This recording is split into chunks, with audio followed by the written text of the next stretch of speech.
എല്ലാ വിദ്യാർത്ഥികൾക്കും പുതിയൊരു വീഡിയോയിലേക്ക് സ്വാഗതം. ഈ വർഷത്തെ LBS nursing and paramedical degree കോഴ്സുകളിലേക്കുള്ള പ്രവേശനത്തിനായിട്ടുള്ള ഫസ്റ്റ് അലോട്ട്മെൻറ്റിനായിട്ടുള്ള ഓപ്ഷൻ രജിസ്ട്രേഷനും അതുപോലെ ഓപ്ഷൻ മോഡിഫിക്കേഷനും ഇന്ന് അവസാനിക്കും. ഇന്ന് രാവിലെ 10 മണി വരെയാണ് വിദ്യാർത്ഥികൾക്ക് ഓപ്ഷൻസ് എഡിറ്റ് ചെയ്യാനുള്ള സൗകര്യം ഉള്ളത്. അപ്പോൾ അതുകൊണ്ട് തന്നെ വിദ്യാർത്ഥികൾക്ക് ഏതെങ്കിലും കോളേജ് പുതുതായിട്ട് ആഡ് ചെയ്യണമെങ്കിൽ ആഡ് ചെയ്ത് കൊടുക്കേണ്ടതാണ്. അതുപോലെ ഏതെങ്കിലും റിമൂവ് ചെയ്യണമെങ്കിൽ റിമൂവ് ചെയ്യാം. അതുപോലെ പുതിയത് ആഡ് ചെയ്യണമെങ്കിൽ ആഡ് ചെയ്യാം. അതുപോലെ വിദ്യാർത്ഥികൾ ശ്രദ്ധിക്കേണ്ടത്, ഇനി നിങ്ങൾക്ക് ഈ ഒരു തേർഡ് അലോട്ട്മെൻറ്റിന് ശേഷം മാത്രമേ പുതിയൊരു കോളേജ്, അതായത് ഈ ഒരു ലിസ്റ്റിൽ നിന്നുള്ള കോളേജുകൾ ആഡ് ചെയ്യാനുള്ള സൗകര്യം ഉണ്ടായിരിക്കുള്ളൂ. കാരണം ഈ ഒരു അലോട്ട്മെൻറ്റിന് ശേഷം, അതായത് ഫസ്റ്റ് സെക്കൻഡ് തേർഡ് അലോട്ട്മെൻറ്റുകൾക്ക് ശേഷം പിന്നീട് വാക്കൻസി അനുസരിച്ചിട്ടാണ് അലോട്ട്മെൻറ്റ് നടത്തപ്പെടുക. അതായത് സ്പെഷ്യൽ സ്പോട്ട് അഡ്മിഷനാണ് നടത്തപ്പെടുക. അതുകൊണ്ട് തന്നെ നിങ്ങൾക്ക് താല്പര്യമുള്ള കോളേജുകളൊക്കെ പ്രയോറിറ്റി ബേസിൽ നിങ്ങൾ ഓപ്ഷനായിട്ട് നൽകിയിട്ടുണ്ട് എന്നുള്ള കാര്യം പ്രത്യേകം ഉറപ്പുവരുത്തേണ്ടതാണ്. അപ്പോൾ അതുപോലെ തന്നെ വിദ്യാർത്ഥികൾ ചോദിച്ച ഒരു പ്രധാനപ്പെട്ട ഒരു സംശയമായിരുന്നു, ഫസ്റ്റ് അലോട്ട്മെൻറ്റിലോ സെക്കൻഡ് അലോട്ട്മെൻറ്റിലോ തേർഡ് അലോട്ട്മെൻറ്റിലോ നിങ്ങൾക്ക് ഇഷ്ടമില്ലാത്ത കോളേജ് അലോട്ട്മെൻറ്റ് കിട്ടിയാൽ എന്താണ് സംഭവിക്കുക, എന്താണ് ചെയ്യുക എന്നുള്ളത്. അപ്പോൾ നിങ്ങൾ ശ്രദ്ധിക്കേണ്ട പ്രധാനപ്പെട്ട കാര്യം, താല്പര്യമുള്ള കോളേജുകൾ ഓപ്ഷൻസായിട്ട് ഉൾപ്പെടുത്തുക. അഥവാ നിങ്ങൾക്കിപ്പോൾ ഒരു കോളേജ് ഫസ്റ്റ് അലോട്ട്മെൻറ്റിൽ കിട്ടുകയാണെങ്കിൽ നിങ്ങൾ ആ ഒരു ഓപ്ഷൻ്റെ മുകളിൽ നിങ്ങൾക്ക് ഇഷ്ടപ്പെട്ട കോളേജുകൾ ഉണ്ട് എങ്കിൽ നിങ്ങൾക്ക് ടോക്കൺ ഫീ പേയ്മെൻറ്റ് ചെയ്യാവുന്നതാണ്. അപ്പോൾ ടോക്കൺ ഫീ പേയ്മെൻറ്റ് ചെയ്യാതിരിക്കുകയാണെങ്കിൽ, അതായത് ഫസ്റ്റ് അലോട്ട്മെൻറ്റ് കിട്ടിയിട്ട് ടോക്കൺ ഫീ പേയ്മെൻറ്റ് ചെയ്യാതിരിക്കുകയാണ് എങ്കിൽ നിങ്ങൾക്ക് പിന്നീട് വരുന്ന, അതായത് സെക്കൻഡ് അലോട്ട്മെൻറ്റിലോ തേർഡ് അലോട്ട്മെൻറ്റിലോ നിങ്ങളെ പരിഗണിക്കില്ല. അതുകൊണ്ട് തന്നെ നിങ്ങൾക്ക് അലോട്ട്മെൻറ്റ് കിട്ടുകയാണെങ്കിൽ ടോക്കൺ ഫീ പേയ്മെൻറ്റ് അടക്കേണ്ടതായിട്ട് വരും. കാരണം ഈ ഒരു ടോക്കൺ ഫീ പേയ്മെൻറ്റ് അടച്ചിട്ടില്ലെങ്കിൽ പിന്നീടുള്ള സെക്കൻഡ് തേർഡ് അലോട്ട്മെൻറ്റിൽ പരിഗണിക്കില്ല.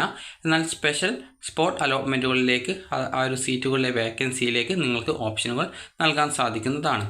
അതുപോലെ തന്നെ നിങ്ങൾ ശ്രദ്ധിക്കേണ്ട പ്രധാനപ്പെട്ട കാര്യം എന്ന് പറയുന്നത്, നിങ്ങൾക്ക് പിന്നീട് ഫസ്റ്റ് അലോട്ട്മെൻറ്റിന് ശേഷം പിന്നീട് നിങ്ങൾ നൽകിയിട്ട് നിങ്ങൾക്ക് അലോട്ട്മെൻറ്റ് കിട്ടിയിട്ടുള്ള ഓപ്ഷൻസ് ഉണ്ടാകും. അതായത് ഇപ്പോൾ ഒരു 100 ഓപ്ഷൻസിൽ നിങ്ങൾക്കൊരു 50ാമത്തെ ഓപ്ഷനാണ് കിട്ടിയതെന്ന് കരുതുക.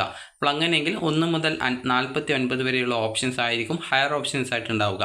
അപ്പോൾ അതിൽ നിന്നും നിങ്ങൾക്ക് ഏതെങ്കിലും ഓപ്ഷൻസ് സെക്കൻഡ് അലോട്ട്മെൻറ്റിന് പരിഗണിക്കപ്പെടേണ്ടതില്ല എങ്കിൽ അത് റിമൂവ് ചെയ്ത് കൊടുക്കാനും, അതുപോലെ ഓപ്ഷൻ്റെ സ്ഥാനം, അതായത് 1 മുതൽ 49 വരെയുള്ള ഓപ്ഷനുകളെ അങ്ങോട്ടും ഇങ്ങോട്ടും ചേഞ്ച് ചെയ്ത് കൊടുക്കുന്നതിനുമുള്ള ഒരു അവസരം ഉണ്ടായിരിക്കും. അതായത് ഓപ്ഷൻ റീഅറേഞ്ച് ചെയ്യാനുള്ള സൗകര്യവും ഉണ്ടായിരിക്കും. അപ്പോൾ അതുകൊണ്ട് തന്നെ വിദ്യാർത്ഥികൾ ശ്രദ്ധിക്കേണ്ടത്, നിങ്ങൾക്ക് താല്പര്യമുള്ള കോളേജുകൾ ഓപ്ഷൻസ് ആയിട്ട് ഉൾപ്പെടുത്തുക.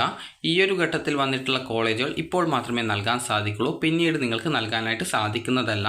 അതുകൊണ്ട് തന്നെ വിദ്യാർത്ഥികൾ ശ്രദ്ധിക്കേണ്ട പ്രധാനപ്പെട്ട കാര്യം എന്ന് പറയുന്നത്, താല്പര്യമുള്ള കോളേജുകൾ ഓപ്ഷൻസ് ആയിട്ട് ഉൾപ്പെടുത്തുക എന്നുള്ളതാണ്.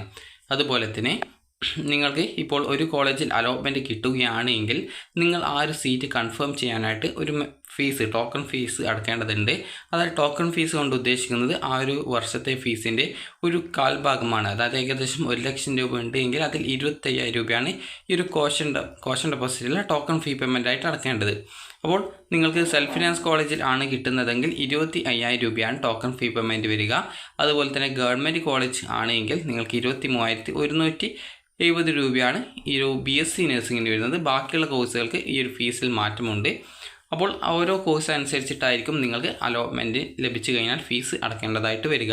അതുപോലെ തന്നെ പല വിദ്യാർത്ഥികളും ചോദിക്കുന്നതാണ്, നഴ്സിംഗിൻ്റെയും പാരാമെഡിക്കലിൻ്റെയും ഒരുമിച്ചിട്ടാണോ അലോട്ട്മെൻറ്റ് നടത്തപ്പെടുന്നത് എന്നുള്ളത്.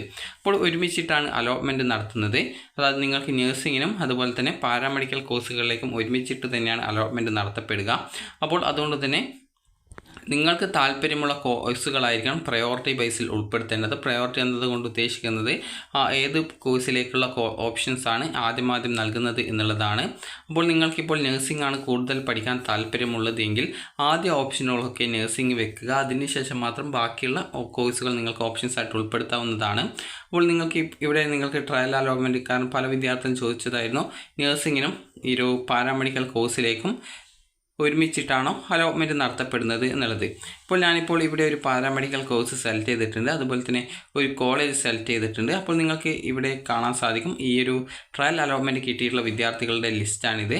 അപ്പോൾ നിങ്ങൾക്ക് ഇവിടെ നോക്കുന്ന സമയത്ത് നിങ്ങൾക്ക് മനസ്സിലാക്കാം, ഈ ഒരു പാരാമെഡിക്കൽ കോഴ്സിലേക്കും അതുപോലെ തന്നെ നഴ്സിംഗിലേക്കും ഒരുമിച്ചിട്ട് തന്നെയാണ് അലോട്ട്മെൻറ്റ് നടത്തിയിട്ടുള്ളത് എന്നുള്ളത്.